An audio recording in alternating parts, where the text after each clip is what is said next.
Hey Namas. So I figure every channel should have, every day should have like the something of the week. Jess can be the reliable one of the week. And after this story, I'm probably going to be the sad sack of the week. So I applied for Subway a couple months ago. And before doing that, I applied for about 50 places because it's really hard for me to find a job, which they say is hard for everyone, but both of my siblings got on the first try anyway. So out of those 50 applications, I got about 3 interviews, one of which was for Subway. Manager didn't turn up. Fine. Rang him later, said, why didn't you do that? You said you'd call me because, well, your worker said you'd call me because you didn't show up. And he's like, oh, I forgot about that, sorry. The weather was bad. I just didn't feel like coming. So I'm like, alright. So he's like, oh, just come in tomorrow, we'll interview you and train you maybe later.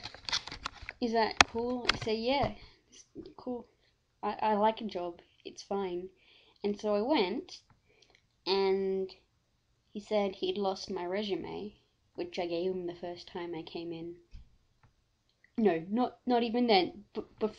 When I came to apply, before I even got the interview, obviously, I gave it to him. He lost it. Fine. He said, bring another one in next time. So I did. And so yeah, he's like, oh, okay, I'll train you. And he gave me a uniform and everything was good.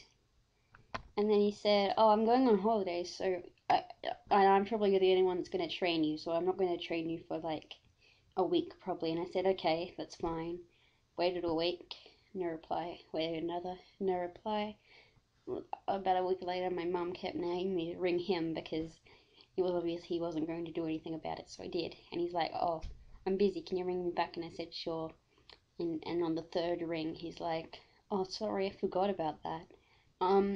If we're gonna train you tomorrow, we'll ring you. And he said, alright. And never got that call either. Subway hates me.